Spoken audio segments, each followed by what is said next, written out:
Okay, here's the thing. If voice actors, both non-union and union, in a video game want a game to go union, the game should go union. Nobody else's opinion matters. YouTubers don't know anything. They're not voice actors. They've never been in my industry. They don't know what my industry is about. They don't know anything about SAG. They don't know anything about being a non-union actor either.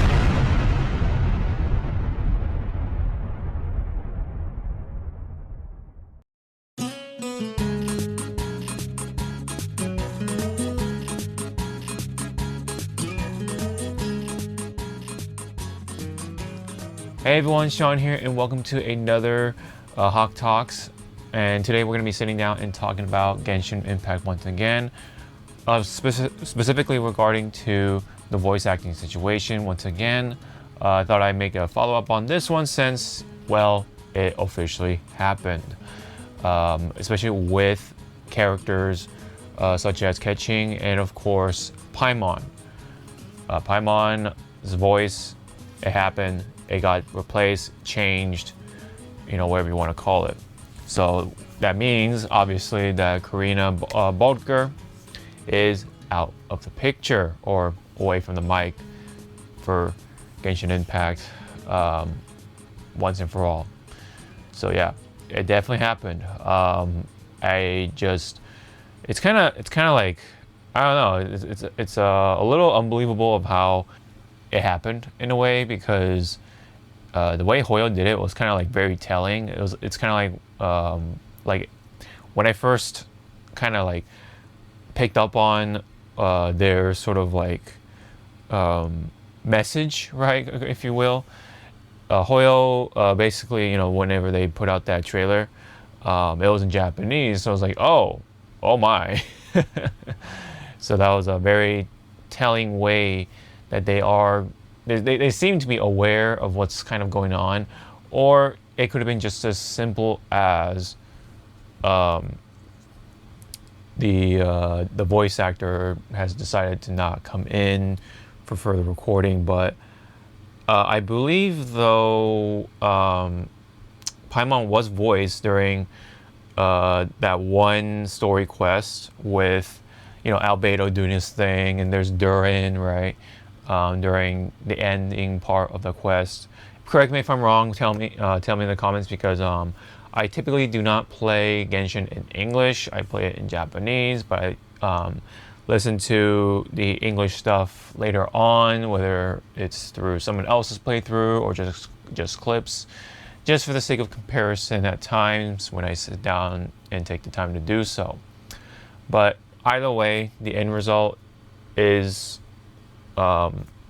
here, no matter what you say, like it happened, and Paimon, new voice actor, has not been announced, remains anonymous for now, seemingly because that person wants to avoid any possible wave of harassment from certain groups of people, especially those who are either like still fans of certain voice actors or not, or whatever, or just they want to just dogpile on these situations just because they feel like yelling at somebody. But I think for the most part, it is to avoid those certain people. So I don't blame them for that. Same with Keqing's voice, I believe. I did hear Keqing's voice in another source, and it is quite different. There's a bit of an accent to it, though I don't know if it was like intentional, or is that just like the voice actress's like natural accent, right? We don't really know that person's ethnicity, of course, so it's hard to say. But it is different, and I would say it is much more old, like experienced. Like it's like if Keqing went through war and has experienced a number of things, and just, or either that, or like graduated from like the highest study essentially, and kind of just like knows a lot more, seems like, or sounds like, than the previous voice for Keqing. So I don't know if that's like the direction they wanted to go with, or that's just how the actor went with, right, with their take on this character. And yeah, it's gonna be quite different. And just like any process of dealing with or hearing new voices, it takes some time to get used to, especially with Paimon. Paimon is, while getting the basic notes down when it comes to the new voice, there is a very distinct difference, and that is the sort of the lack of the sass that Karina did have for Paimon previously. So that was kind of like the signature. That was something we sort of heard for like like pretty much like 5 years. So almost 5 years. So that is quite a long time. And so yes, we are well established with this sort of voicing, right? But because of the current situation or the most recent action from either the voice actors or Poyo themselves, we have to now get used to this voice for a good amount of time. It's hard to say if the new actor for Paimon will take in feedback and really start to like get the gears rolling, or whatever you want to say, and really get that Paimon engine going, right? Like maybe start to be more sassy, right? Because right now it's a lot more soft, and you could say it is a lot more tolerable right now, just because we kind of want to just go away from that situation. So that because that voice is associated with Karina, it's like, yeah, we kind of don't want to. We want to move on from that now, So I think at least for now, it is tolerable to listen to. But if it is going to continue like this, it will come off rather a little more monotone, a little more like flat in a sense. Just not enough pizzazz to make this voice stand out in I would say a number of scenes, I guess, depending on what the context is and stuff like that. What's going on with the scene? What's going on with the situation, particularly. But overall, I think it is for the best, of course. Given what happened with this whole situation with the stuff relating to the strike, relating to the Jacob Takanashi situation, the behaviors from both Kaylee Mills and Karina Bodger. I mean, yes, of course, there are several more actors in question. Are they going to get replaced, especially with someone like Candice and Sucrose? Are their English voices going to be replaced because they declare that they're going to not come in to record anymore? So are they going to be next to get replaced? Right now, it's not clear. It definitely. I don't think that was part of the patch notes or anything like that. So we have to wait and see what's going to happen with Candice and Sucrose. Are they going to actually follow through, or just going to turn completely 180 and basically take back on their word? So it is going to be pretty interesting to see what the outcome for that is. But for for Keqing and the Paimon stuff, I think at this point, good riddance, because again, their behavior was just unprofessional, very unwelcoming. Like, yeah, it was just wild, because there was so much hypocrisy. There was so much like rules for thee but not for me kind of vibes, and especially with Karina. Like, I need to put bread on the table, but Takanashi, he doesn't need this role. It's like, who are you to say, this person doesn't need this, but you need that or whatever. It's like, it's so hypocritical that it's crazy to like say that with the full chest, So it all really added up to why it turned out like this, as to where the overall fan support was. It pretty much, like, most people were disagreeing with this. They were not having it, including myself. Like how could you be so hypocritic? Also ironic at that.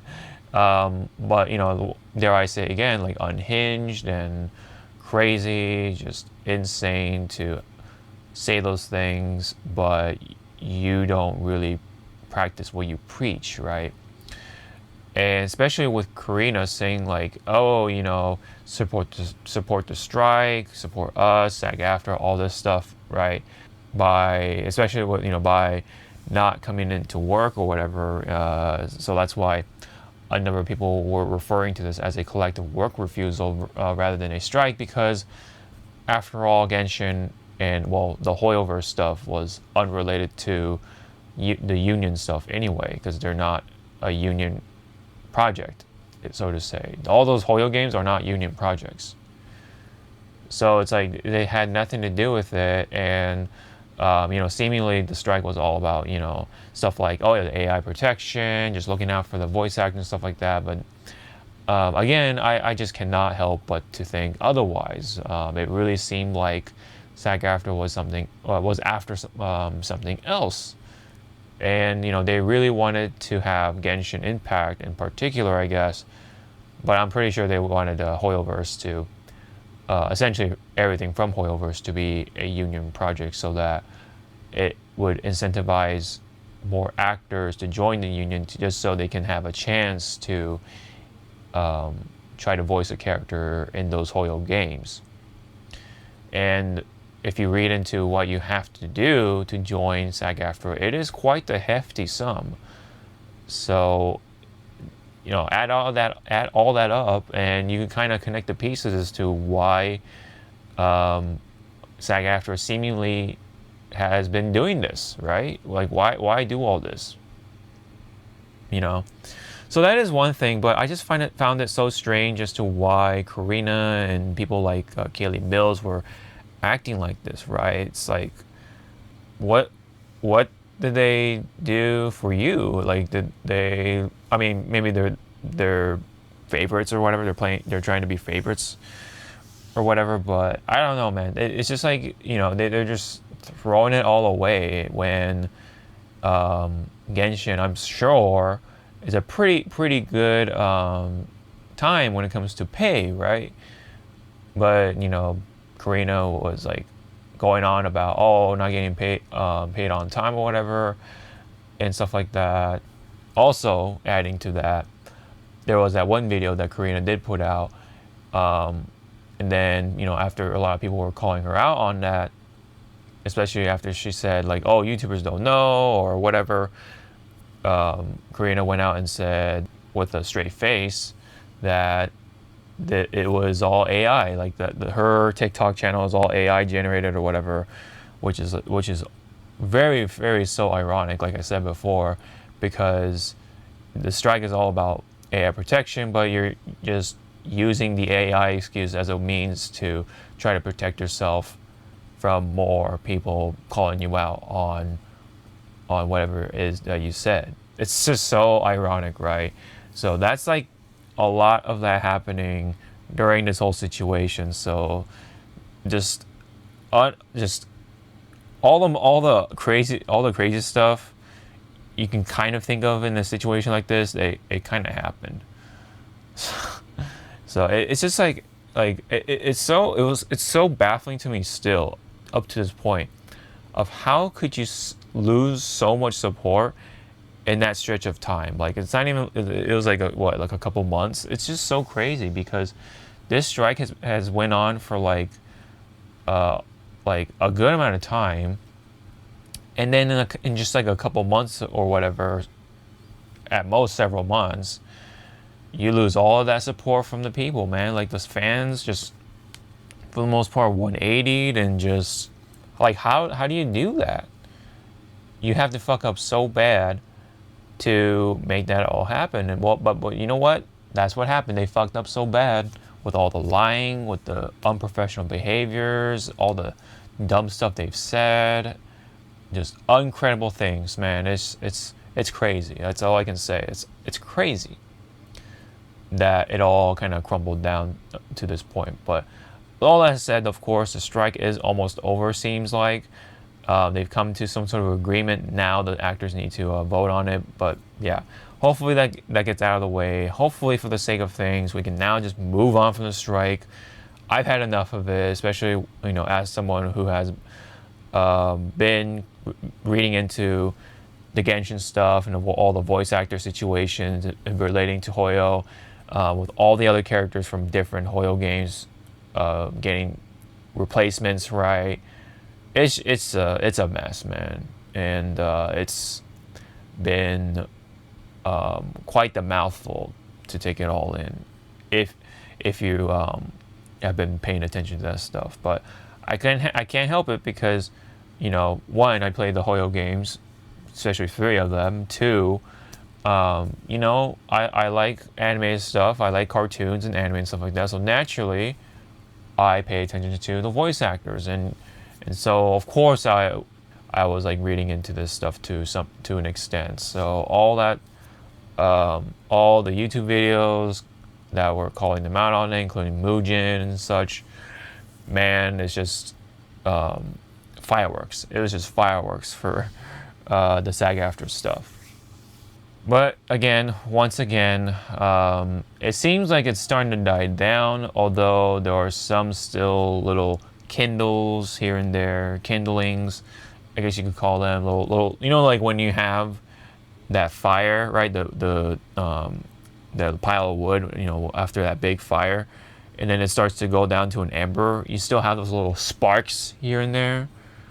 That's kind of like what's happening. Those little sparks are the echo chambers on places like Blue Sky, where Karina and Kaylee Mills, people like them, are still like rambling on about like whatever, and all their like little white knights agreeing with them or whatever.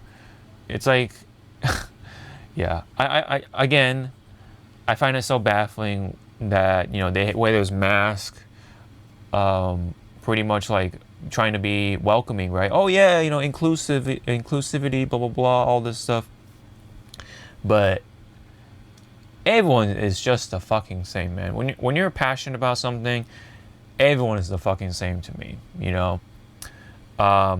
People get mad. People will get fucking unhinged whenever certain things happen, and they're all just the same, man. Whatever side you are on, like the extremes of whatever it is, all become the same. There are still echo chambers. There are still biases. It's just invitations of harassment, targeting, and gaslighting, and it's just all kinds of unhinged stuff still happens the same no matter where you go. So most fan bases has those people, unfortunately. That's just kind of the reality of things. But really, if you think about it, that's just how people are. So anyways, I don't want to ramble on too much other than good riddance. We can kind of like start to really move on though, because yes, Paimon has a different voice actor. Keqing has a different voice actor. Again, who knows what will happen to characters like Candace and Sucrose, but we'll see. But the 2 big faces are gone. They're out of this circle, and they can kind of do their own thing for all I care.